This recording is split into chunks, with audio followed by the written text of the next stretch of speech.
Italie. Giorgia Meloni remporte les élections parlementaires, propulsant ainsi l'alliance de la droite au pouvoir. Le 25 septembre 2022, les Italiens se sont rendus aux urnes pour élire leur prochain Premier ministre après la démission de l'ancien Premier ministre Mario Draghi. Il a en effet démissionné de son poste après que 3 partis de son gouvernement, la Ligue d'extrême droite, le centre-droit Forza Italia et le mouvement 5 étoiles, aient refusé de le soutenir lors d'un vote de confiance cet été. Par conséquent, à ce moment précis, Giorgia Meloni était déjà prête à diriger l'Italie.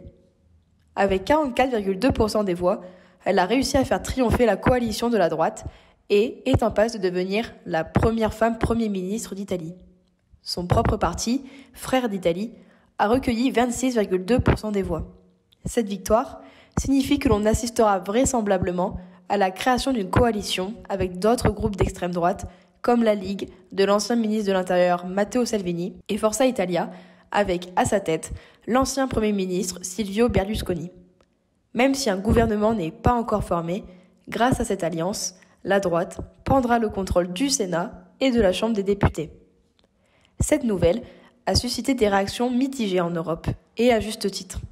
En effet, les ambitions de son parti étaient surtout orientées vers la priorité accordée aux Italiens.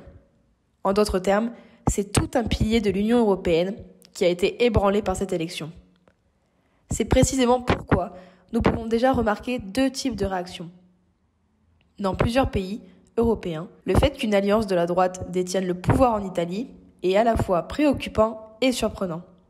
Certains politiciens n'ont pas commenté le résultat, d'autres l'ont fait, comme le ministre espagnol des Affaires étrangères, José Manuel Alvarez, qui a déclaré « Ce sont des temps incertains, et dans des moments comme celui-ci, les mouvements populistes grandissent toujours, mais cela se termine toujours de la même manière, en catastrophe, parce qu'ils offrent des réponses simples, à court terme, à des problèmes très complexes. » Cette inquiétude était également partagée par d'autres dirigeants européens, comme en Allemagne ou en France. Cependant, les alliés eurosceptiques sont plus que ravis de voir un parti populiste eurosceptique remporter une élection dans l'un des pays fondateurs de l'Union européenne. Dès que la nouvelle a été révélée, le Premier ministre hongrois Viktor Orban a écrit sur son Facebook « Bravo Giorgia ».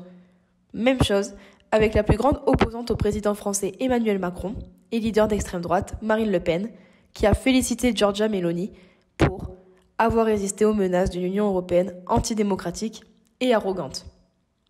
Quant à l'Union européenne elle-même, la Commission européenne a publié un communiqué dans lequel il est indiqué que l'Union européenne espère qu'une coopération constructive se poursuivra avec les nouvelles autorités italiennes.